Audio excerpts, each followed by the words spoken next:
space is a place for us. Real people with real issues. Discussing real topics. Black Space. A safe space for our community.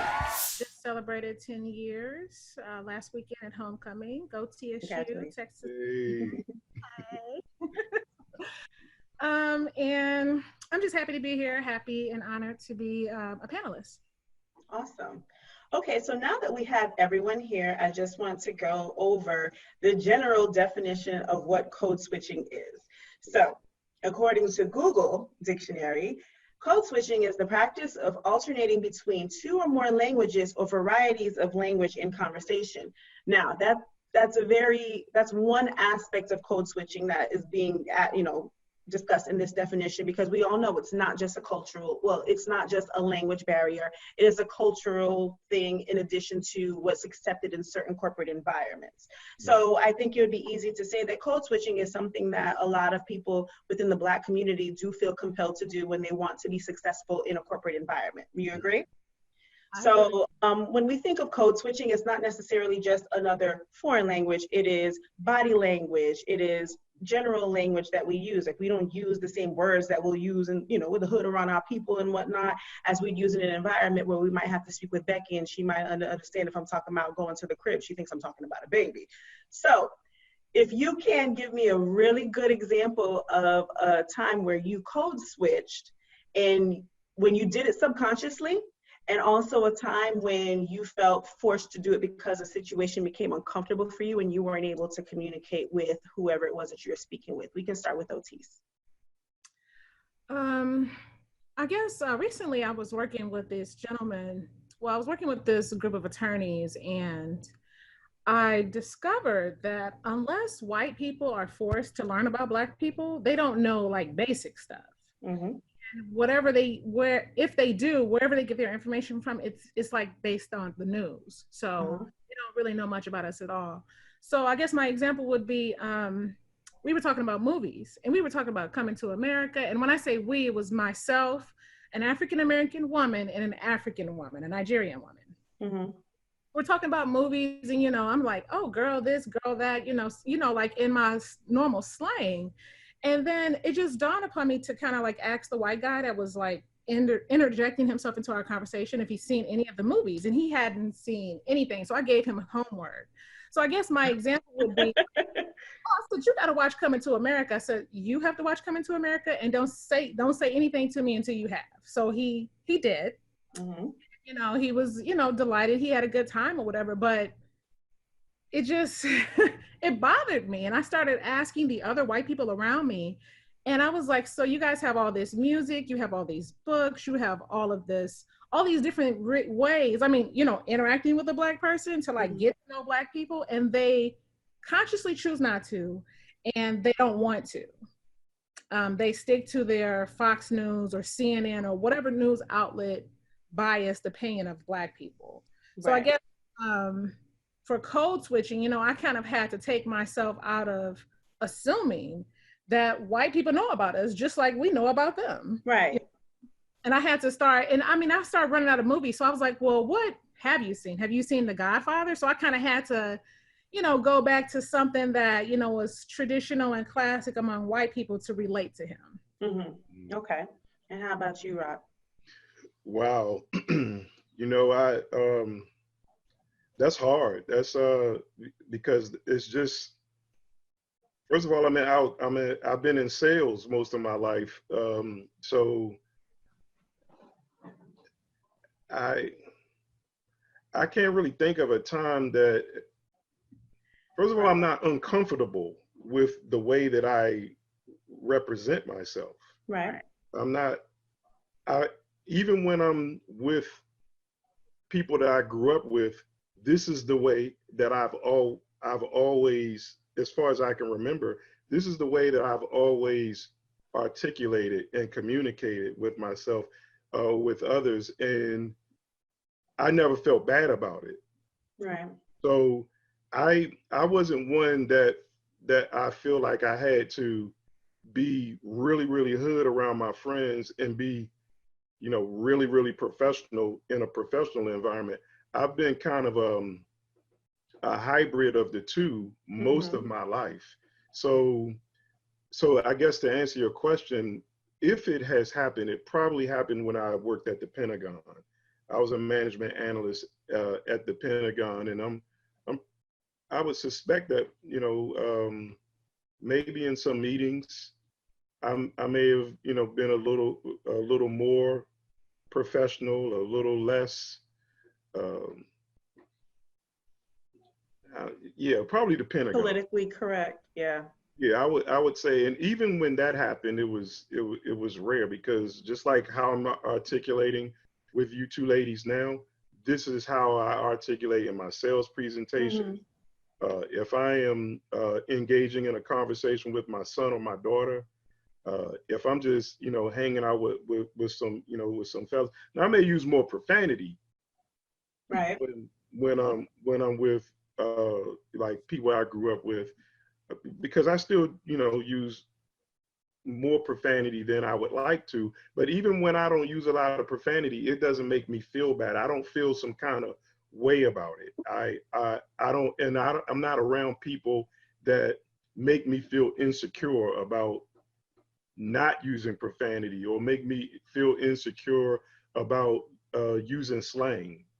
Yeah, and I agree with that. I mean, I think my experience is probably very similar, where I'm kind of a hybrid of the two. So when I do enter certain environments, I'm pretty comfortable. I don't feel like I necessarily have to conform so much. It's just the only change that I would probably say is I might be a little more bubbly with some of my people, but that's more of me being familiar with them as opposed to me having to switch. Right.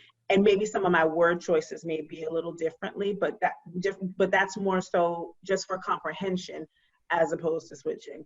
Right. So with that being said, if we're not necessarily speaking on different things that we speak about when we're dealing with people, what are different ways that we feel that we might switch? And one thing that I think is a very big thing, especially for African American women, is switching their appearance.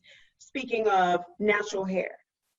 Natural hair is not always the most accepted in certain environments, and I know they're starting to pass laws that are allowing people to wear their natural hair, which is kind of crazy that you have to have permission to wear what grows out of your head as it is, right, and no one bother you for it. But I've spoken to plenty of people, and I'm guilty of it in the past, where when my hair was long and it was curly, I would straighten my hair or put it back into a bun for an interview so that I would be deemed more acceptable. Granted, when I started working there, after a while, the curls go loose, and I really didn't even care. But that was when I was a lot younger, and I know that I'm not the only person that's had to deal with that. There are plenty of people. That's why we have relaxers, that's why we have flat irons, why we have all of these other things that we use to make us look more European, more acceptable. And I'm just curious, what do you think? Do you think that's something that we should be held to as a standard of, or do you think that we should be allowed to just do everything freely? And I know that we feel like we should be able to do it freely, but I'm asking more so as far as perception and how you know that everyone else will be received by others. So see it from both sides, just for conversation's sake. Rock, you can go first. I'm an advocate of people being free and presenting themselves the way that they feel comfortable with. I'm not an advocate of code switching. That's a jagged pill for me to swallow. Mm-hmm. So if a woman wants to wear her hair or what we call natural, you know what, go for it. Do that. Because otherwise, I mean, there's a ripple effect. When there's an unconscious ripple effect when we can't be ourselves, when we have to, because you kind of have to reduce yourself when you're trying to conform or assimilate, right. And I don't believe in that. I think choose a different career if you have to. Right. To an extent. I'm just saying, it's just a suggestion. I hear what you're saying. Yeah. Like if you feel that if you personally are not comfortable in that space, and you're not willing to feel comfortable for yourself, then you may just need to make a change for yourself. Right. Okay. Be free. But we do have people like OTs who really, hey, she's going to wear her hair however, so she's not going to switch her appearance. So go ahead, speak on it. I disagree with Rock. And so overall, do I think we need to code switch? Absolutely not. However, It's a necessary evil. So, and I say that because, for instance, some of us have to be, you know, revolutionary. Some of us have to be the Stokely Carmichaels, you know, the Huey Newtons. And then some of us have to be the Trojan horse. Some of us have to be snuck into a place and then disrupt from the inside. So this kind of reminds me like of the larger conversation. You know, I know this is kind of off topic, but I know we've talked about Jay-Z. Like, if you wanted to compare and contrast, is Jay-Z code switching or is he a Trojan horse? I would like to believe that he's a Trojan horse. That's what I want to believe deep down. I want to believe that, you know, he's making it seem like, you know, he sided with the NFL and he's, you know, turned his back on Black people, but he really is trying to get inside to disrupt from the inside. So that's what I'm going to believe about him. But when I think about code switching, I feel a few things. I feel, one, we are Black people. We are never going to be able to get to this level of whiteness or white acceptance, white appreciation or anything, right? And I think that the more Black your name is, you need to be as revolutionary as fucking possible. So she's straightening her hair for an interview? Absolutely not. The most that you'll get from me is I might go and get like my hair 2-strand twisted by my actual stylist. I might let her do it so it looks neater.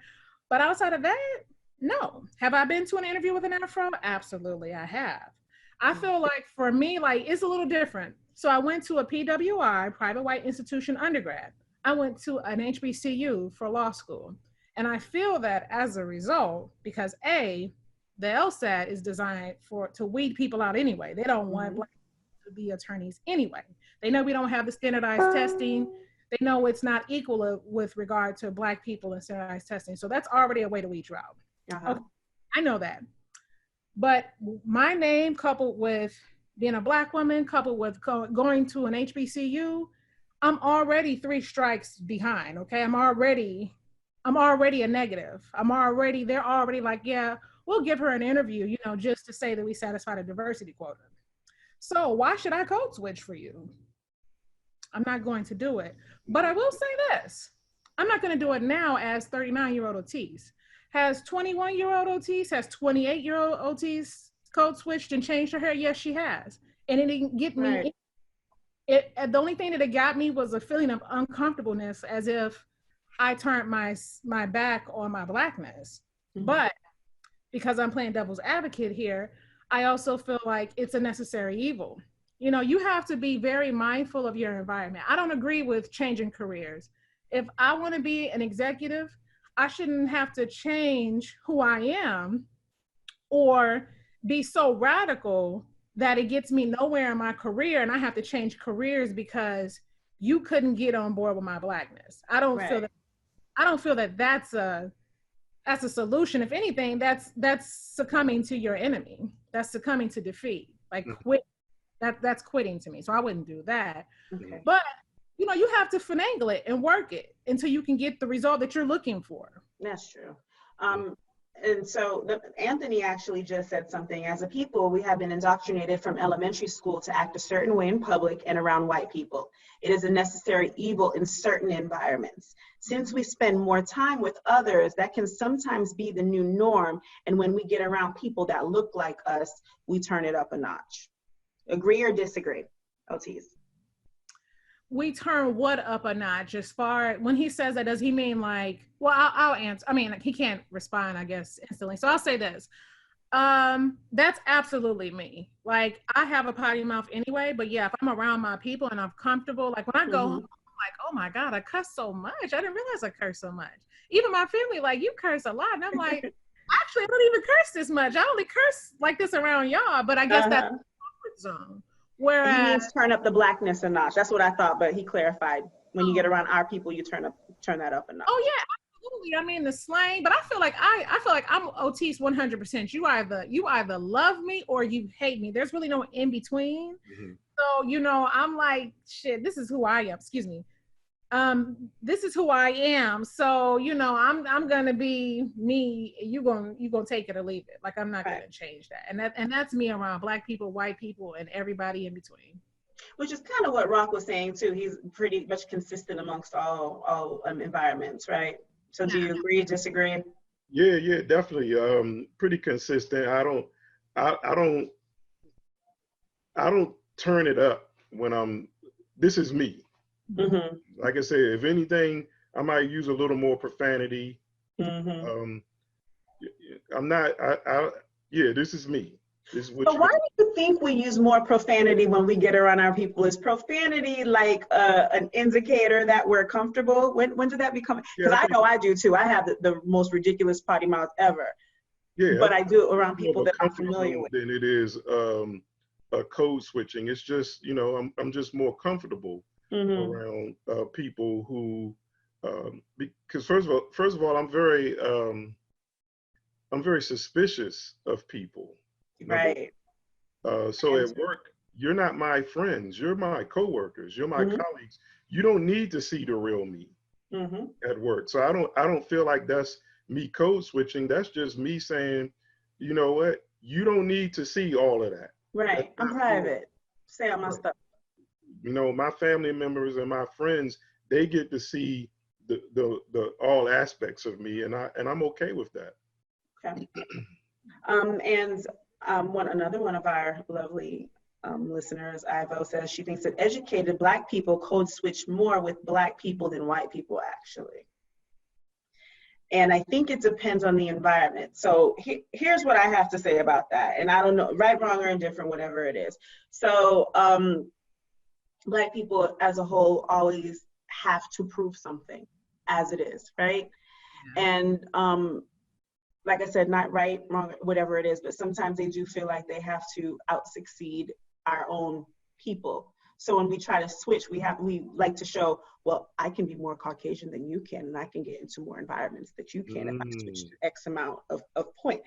Not saying it's right, but I think that natural competitive nature kind of takes in with that amongst ourselves. Agree, disagree? What do you think?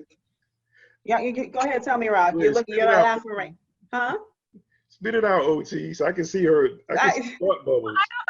I don't know if that's indicative of code switching per se. I don't know if I would attribute it to that. But I will say that with regard to the education piece, I mean, Black people, you have to code switch amongst your own people. Like if you have a vast vocabulary, for instance, like the way that I talk to you all is different than the way that I talk to my family, because they say that I'm talking over their head, or I think I'm better than them. I'm smarter. I think I'm smart because I went to law school. So, and that, that could be just, my family, my family could just consist of haters. You never know.